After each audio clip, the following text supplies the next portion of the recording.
All right, folks. Thanks for checking out the video.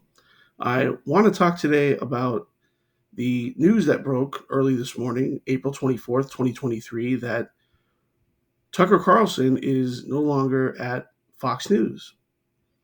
I saw the news, as most of you probably did, early this morning, that Fox News put out a press release stating that news.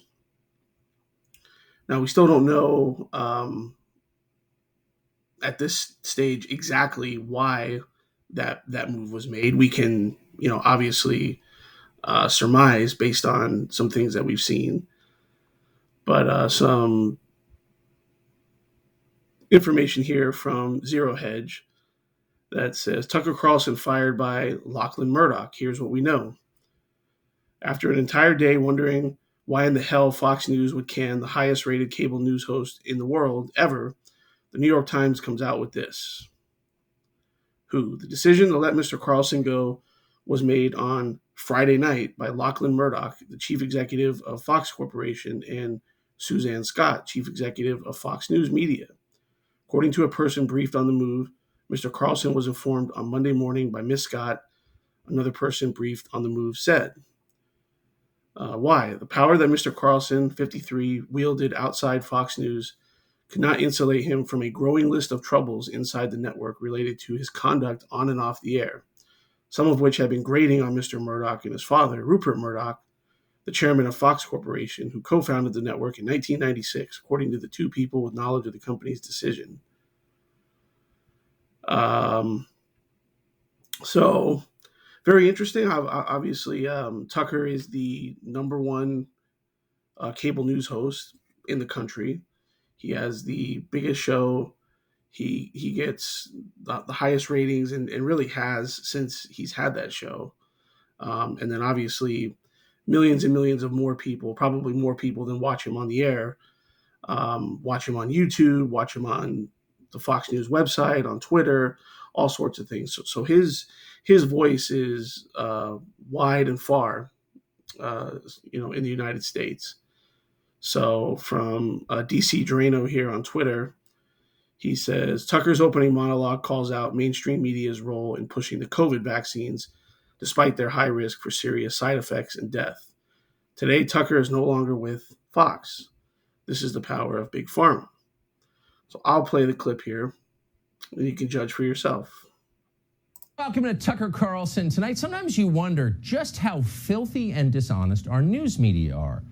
You'll be in the shower and you'll think they're bad, but how bad are they? Well, here's one measure of their badness. You can try this at home. Ask yourself, is any news organization you know of so corrupt that it's willing to hurt you on behalf of its biggest advertisers? Anyone who do that is obviously Pablo Escobar level corrupt and should not be trusted. What would that look like? That level of corruption. Well, imagine that the Trump administration had made it mandatory for American citizens to buy MyPillow. That's one of Fox News' biggest advertisers. Imagine the administration declared that if you didn't rush out and buy at least one MyPillow and then at least another booster pillow, you would not be allowed to eat out. You couldn't re-enter your own country. You couldn't have a paying job. MyPillow, they told you with a straight face, was the very linchpin of our country's public health system. Now imagine as they told you that Fox, as a news organization, endorsed it, amplified the government's message. Imagine if Fox News attacked anyone who refused to buy MyPillow as an ally of Russia, as an enemy of science. And then imagine that Fox kept up those libelous attacks even as evidence mounted that MyPillow caused heart attacks, fertility problems, and death. If Fox News did that, what would you think of Fox News? Would you trust us? Of course you wouldn't. You would know that we were liars. Thank heaven Fox News never did anything like that, but the other channels did. The other channels took hundreds of millions of dollars from big pharma companies, and then they shilled for their sketchy products on the air. And as they did that, they maligned anyone who was skeptical of those products. At the very least, this was a moral crime. It was disgusting, but it was universal. It happened across the American news media. They all did it. So at this point, the question isn't who in public life is corrupt, too many to count. The question is, who is telling the truth? There are not many of those. One of them is Robert F. Okay, and then he goes on there. I believe he had Robert F. Kennedy, who's running for president on the Democrat side, on his show after that. So that's a no no. You're not really supposed to say anything about that on the platform he has. So I imagine that made some people higher up at Fox not too happy. Not too happy. Now, some other interesting things that Tucker Carlson's been heavily involved in lately as well was exposing some of the chicanery that went on surrounding January 6th. And that whole thing was blown out of proportion and made out to be something that it was not. And he showed clear and convincing evidence that was largely hidden from the public. And he put it all out there. And he showed people that they've been lied to, they've been manipulated, and in fact, the whole thing was likely set up to begin with. Now, it seems he flew a little too close to the sun, so to speak, with some of this stuff, and well, they pulled the plug on him. Year before, we're going into a very important election, so we don't know. Well, and let me also say that some people are going to say, oh, well, this had to do with the Dominion lawsuit and Fox News settling and this and that. Tucker Carlson was not even a big part of that lawsuit. As Glenn Greenwald points out here, you can see that he says Tucker did something after the 2020 election that no primetime CNN or MSNBC host would ever have the courage to do. Say things they know would enrage their viewers.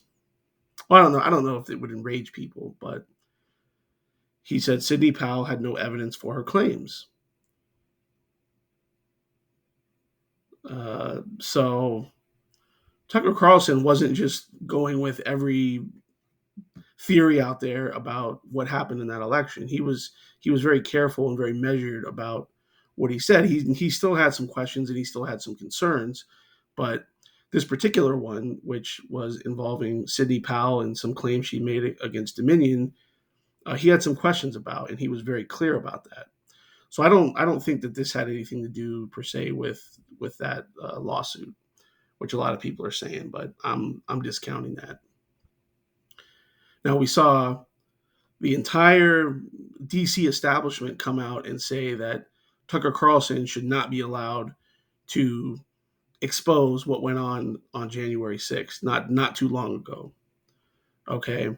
And just last night, Sunday, April 23rd, we had a 60 Minutes segment, a puff piece on Ray Epps, who was one of the top instigators of what happened on January 6th. And he was never arrested. He was never questioned. He was never held accountable for what he supposedly did. He supposedly led an insurrection, what these people are saying, and he just gets a complete pass. And people are saying, oh, he needs to be left alone, and he didn't do anything. Meanwhile, a guy who was wearing horns and was literally escorted to the House floor by half a dozen Capitol police officers was jailed and is currently in a halfway house in Arizona. Seems a little fishy, doesn't it?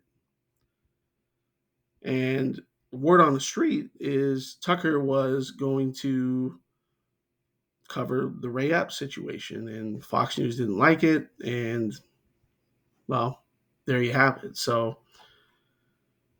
a lot of people are speculating about what's next for Tucker Carlson, and that's hard to say. We obviously don't know the conditions of his contract. He maybe, I don't know if he's still getting paid, if he has to agree not to work for a competitor for X amount of time, or what. But definitely, whatever Tucker Carlson does next, is there's going to be a lot of eyes on that, and he's probably going to be bigger than he's ever been before, because he's one of the most important voices in the conservative movement, in the America First movement today. So let me know what you all think. Do you think Tucker was really touching on some things that the powers that be did not want him to, and they're maybe sending him a message like, okay, you're out. Here's a warning. And also, tell me where you think a good landing place for Tucker would be. So let me know what you all think. And as always, we'll see you on the next one.